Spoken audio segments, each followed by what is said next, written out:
The Game of Life and How to Play It by Florence Scovel Shinn, Chapter 2, The Law of Prosperity. Yea, the Almighty shall be thy defense, and thou shalt have plenty of silver. One of the greatest messages given to the race through the Scriptures is that God is man's supply, and that man can release, through his spoken word, all that belongs to him by divine right. He must, however, have perfect faith in his spoken word. Isaiah said, "My word shall not return unto me void, but shall accomplish that whereunto it is sent." We know now that words and thoughts are a tremendous vibratory force, ever molding man's body and affairs. A woman came to me in great distress and said she was to be sued on the 15th of the month for $3,000. She knew no way of getting the money and was in despair. I told her that God was her supply and that there is a supply for every demand. So I spoke the word. I gave thanks that the woman would receive $3,000 at the right time in the right way. I told her she must have perfect faith and act her perfect faith. The 15th came, but no money had materialized. She called me on the phone and asked what she was to do. I replied, "It is Saturday, so they won't sue you today. Your part is to act rich, thereby showing perfect faith that you will receive it by Monday." She asked me to lunch with her to keep her courage. When I joined her at a restaurant, I said, "This is no time to economize. Order an expensive luncheon and act as if you have already received the $3,000. All things whatsoever ye ask in prayer, believing ye shall receive." You must act as if you had already received. The next morning she called me on the phone and asked me to stay with her during the day. I said, "No, you are divinely protected and God is never too late." In the evening she phoned again, greatly excited, and said, "My dear, a miracle has happened. I was sitting in my room this morning when the doorbell rang. I said to the maid, 'Don't let anyone in.' The maid, however, looked out the window and said, 'It's your cousin with the long white beard.' So I said, 'Call him back. I would like to see him.' And he was just turning the corner when he heard the maid's voice, and he came back. He talked for about an hour, and just as he was leaving, he said, 'Oh, by the way, how are finances?' I told him I needed the money, and he said, 'Why, my dear, I will give you $3,000 the first of the month.' I didn't like to tell him that I was going to be sued. What shall I do? I won't receive it till the first of the month, and I must have it tomorrow. I said, 'I'll keep on treating.' I said, 'Spirit is never too late. I give thanks that she has received the money on the invisible plane and that it manifests on time.' The next morning, her cousin called her up and said, 'Come to my office this morning, and I will give you the money.' That afternoon, she had $3,000 to her credit in the bank and wrote checks as rapidly as her excitement would permit. If one asks for success and prepares for failure, he will get the situation he has prepared for. For example, a man came to me asking me to speak the word that a certain debt would be wiped out. I found he spent his time planning what he would say to the man when he did not pay his bill, therefore neutralizing my words. He should have seen himself paying the debt. We have a wonderful illustration of this in the Bible, relating to the 3 kings who were in the desert, without water for their men and horses. They consulted the prophet Elisha, who gave them this astonishing message. "Thus saith the Lord, ye shall not see wind, neither shall ye see rain, yet make this valley full of ditches." Man must prepare for the thing he has asked for when there isn't the slightest sign of it in sight. For example, a woman found it necessary to look for an apartment During the year when there was a great shortage of apartments in New York, it was considered almost an impossibility, and her friends were sorry for her and said, "Isn't it too bad? You'll have to store your furniture and live in a hotel." She replied, "You needn't feel sorry for me. I'm a Superman, and I'll get an apartment." She spoke the words, "Infinite Spirit, open the way for the right apartment." She knew there was a supply for every demand, and that she was unconditioned, working on the spiritual plane, and that one with God is a majority. She had contemplated buying new blankets when the tempter, the adverse thought or reasoning mind, suggested, "Don't buy the blankets. Perhaps, after all, you won't get an apartment and you will have no use for them." Promptly she replied to herself, "I'll dig my ditches by buying the blankets."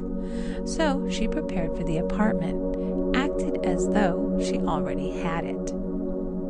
She found one in a miraculous way, and it was given to her although there were over 200 other applicants. The blankets showed active faith. It is needless to say that the ditches dug by the 3 kings in the desert were filled to overflowing. Read 2 Kings. Getting into the spiritual swing of things is no easy matter for the average person. The adverse thoughts of doubt and fear surge from the subconscious. They are the army of the aliens, which must be put to flight. This explains why it is so often darkest before the dawn. A big demonstration is usually preceded by tormenting thoughts. Having made a statement of high spiritual truth, one challenges the old beliefs in the subconscious, and error is exposed to be put out. This is the time when one must make his affirmations of truth repeatedly and rejoice and give thanks that he has already received. "Before ye call, I shall answer." This means that every good and perfect gift is already man's, awaiting his recognition. Man can only receive what he sees himself receiving. The children of Israel were told that they could have all the land they could see. This is true of every man. He has only the land within his own mental vision. Every great work, every big accomplishment has been brought into manifestation through holding to the vision.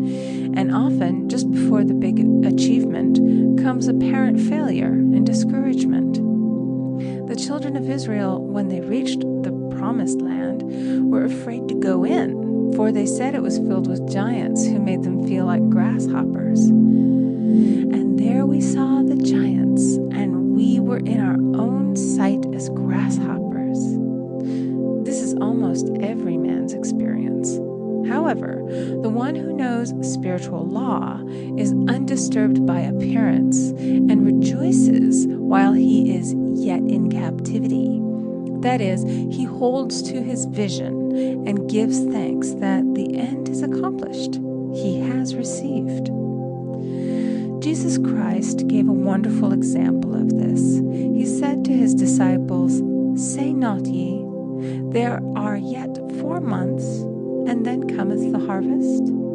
Behold, I say unto you, lift up your eyes and look on the fields, for they are ripe already to harvest."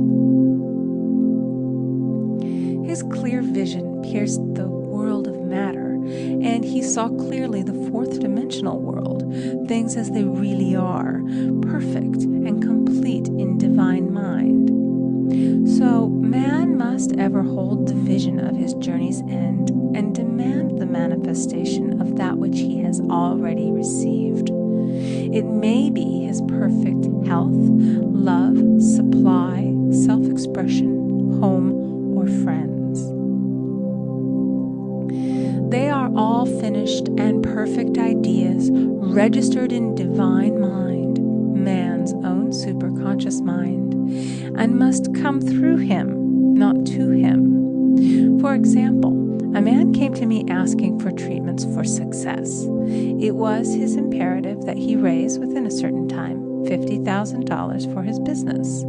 The time limit was almost up when he came to see me in despair. No one wanted to invest in his enterprise, and the bank had flatly refused a loan. I replied, "I suppose you lost your temper while at the bank, therefore your power. You can control any situation if you first control yourself. Go back to the bank," I added, "and I will treat." My treatment was, "You are identified in love with the spirit of everyone connected with the bank. Let the divine idea come out of this situation." He replied, "Woman, you are talking about an impossibility. Tomorrow is Saturday. The bank closes at 12, and my train won't get me there until 10, and the time limit is up tomorrow, and anyway they won't do it. It's too late." I replied, "God doesn't need any time and is never too late. With Him, all things are possible." I added, "I don't know anything about business, but I know all about God."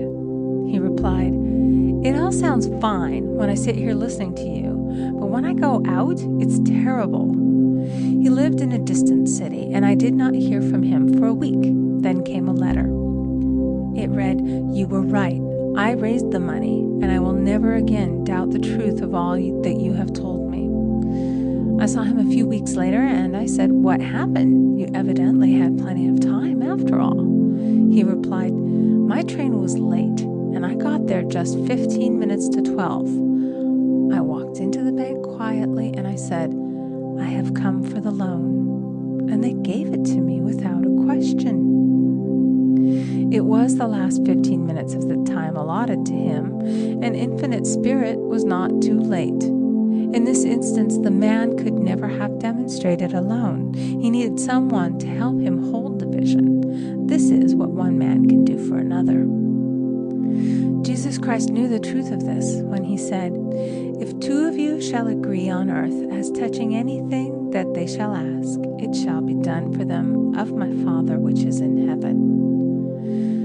One gets too close to his own affairs and becomes doubtful and fearful.